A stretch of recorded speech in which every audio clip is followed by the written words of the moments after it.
I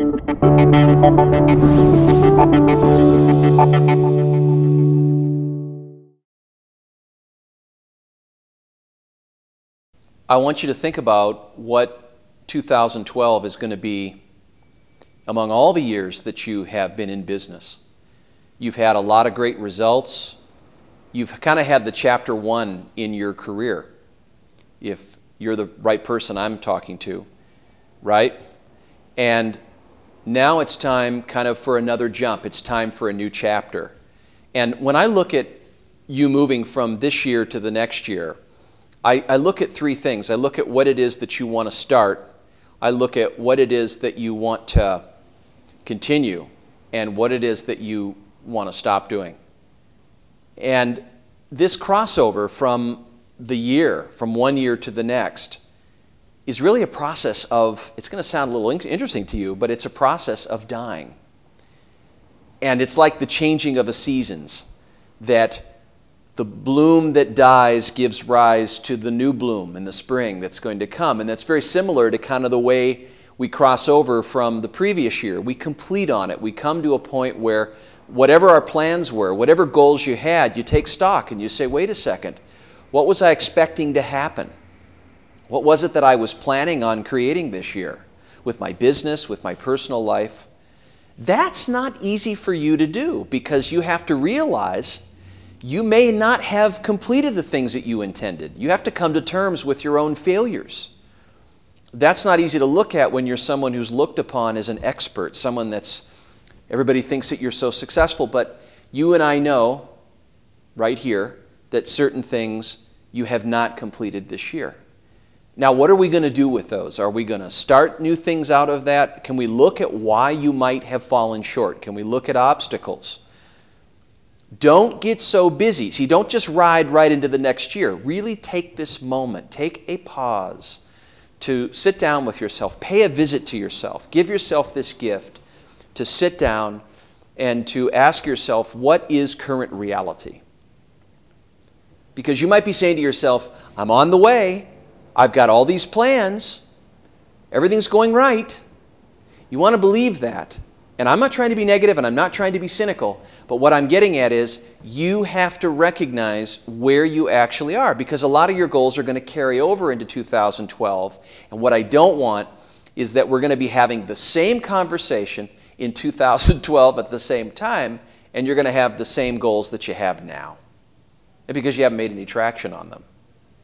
So we have to be really honest. We have to be right down to the existing realities. So let's look at a lot of the areas and how you did this year. How about your health? I mean, if you're flat on your back and you have $1 million in the bank, but you can't enjoy it, is it really worth it? Your health, everything is connected to your health. So what are you measuring with your health? Have you made traction with your health? Or have you just kind of pushed it to the wayside and you say, well, I've got too much to do, I'll get to it later? How long can you afford to wait and thinking that way? Because you might be consistently pushing it away. I can't make you make that a priority, but I can give you reasons to make it one. So take inventory of how you've done in this area. How healthy are you? How do you know if you're healthy or not? Are you looking at your cholesterol levels? Are you looking at the way you're feeding this body? Are you looking at how you exercise, how often you exercise? Your identity cannot be just work. It can't be. You are not your work. You are a full, whole person. So health. How about your relationships? Your relationship with your spouse, your relationship with your children, your relationship with the divine, your relationship with the universe, whatever you want to call it if you want to.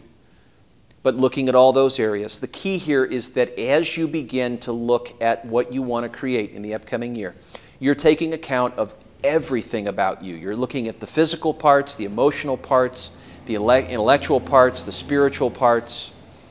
You're looking at all sides of what you are. And let's remember that as we go into this year, there is a choice that you consistently make with yourself, and that is that I choose to be a predominant creative force in my life. And what does that mean? That means that I choose to live by a life plan. That is a choice that you have. That doesn't mean that I react and respond to just circumstances and that my actions this year come out of those. It means that most of what I do and most of what I am operating from is from what really matters to me. So I want you to have the best year that you've ever had. And it starts by rekindling, retooling what it's going to take to get you toward what you really want to create. Now, how do we really look at current reality? How do we relate with the current situation? How do we take inventory of that without opinions, without concepts to look through in our mind, without imposing what we want to see on reality, but really looking at reality? The answer? Your levels of awareness. That your levels of awareness are so high that you're able to be a witness, an observer to what's really going on. Tell yourself the truth. That is the second fundamental choice. I choose to be true to myself. So let's say you take out a piece of paper and you, on the right-hand side, write down what you really want to create, what the picture is that you have in mind that you want to create, and then on the left, you have a current state, a current reality, kind of a want, then, have now, want, then, have now, and then you ask yourself, what are the adjustments that I need to make? What are the next steps that I need to position? What do I need to do now in order to have that then? And the dying part is that what got you here won't get you there. Now, let's say we've got that all squared away, right? You've already articulated this, you've taken the moment, you've taken a pause, you've really reflected, you've paid a visit to yourself. What is it that really matters to me? You've got your convictions in order. But now it gets down to the rubber meets the road. It gets down to accountability. It gets down to action. What are you going to do to stay accountable this year? How are you going to keep this remembered so you don't forget it? Maybe you need a coach. Maybe it's time to think about getting a wingman. Maybe it's time to think about getting some help. You live in a very complex situation. Have you realized yet that your mind, your personal RAM, can't handle the hard drive of what you just articulated? There's so much complexity in the creative process of causing what you want to exist. So why not have a shared intelligence? I highly recommend it to you because it's a lifestyle choice. Just like the lifestyle choice of being an entrepreneur, having a coaching relationship is a lifestyle choice. I know because I've had one for 17 years. And that's why I got into this career. So this year, I challenge you to do several things. Number one is that you stay focused on creating what really, really matters to you. That's number one. And that becomes the predominant source from which you guide and drive all of your decisions. You maintain that picture.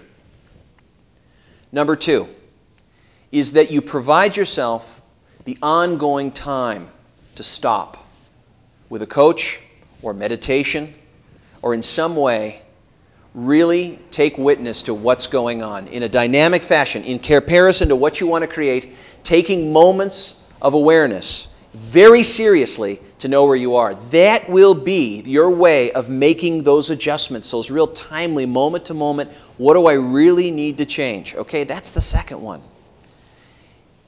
And number three is pay attention to the present. Because you're so checked out, you're so busy, you're too busy being busy to do something that could make you a lot less busy. So it's so important to really discipline that way of you paying attention to this moment. What does that mean? That means you have to kind of forget about what the future has to be. You articulate it, you intend it, but you let it go because you come into this moment. And whatever's going on right now, whatever's cooking, whatever is needed of you, whatever's being asked of you, is maybe something from the future that you're declaring that's connecting with you to come into reality. You have to trust that. You have to listen to it. So how are you going to stay in this moment? Again, you may need some help. You may need some coaching because you get distracted by how the world is to you or your concepts of yourself or your ego or you're bringing the past into the present or you're too busy absorbed in what's going on with you and your emotions, trying to fix yourself. All these things that take you out of now. And now is the only moment where you really bring that future intention and that current reality attention into one place. And it's that eclipse, it's that synergy between those 2 points where I think you're at the highest quality of being that you could be in. You will operate at your very highest levels, and all the latent possibilities that lie within you will rise to your aid, because you're positioning your intention with your attention. Intention, attention. That's the game here. And that, when those 2 points come together, there's the listening, the discovery of what's really going on in comparison to what you really want to create. And when you have those 2 points, it creates a rich setting for learning, for making adjustments, and for really making those kind of choices on behalf of what you want to create. And some of it may go different than you thought. And that's okay. That may be part of what you need to hear. You may need to listen to that, because everything the future needs is given to you in this moment. And we must remember that. So, getting help is a skill. Will you get help? Will you get yourself some help, or do you want to pull all your weight? Are you the lone gunslinger, or are you the collaborative leader that sees his own limits and wants to be able to see the entirety of the playing field, that wants to take those moments of reflection to know what he needs to change on the way, and stays in touch with what deeply matters to him? That's not something everybody does, and that's extraordinary. So, let's have the best year, let's create the best year that you've ever had in your life. Let's set your sights on that. Let's think big. Why not?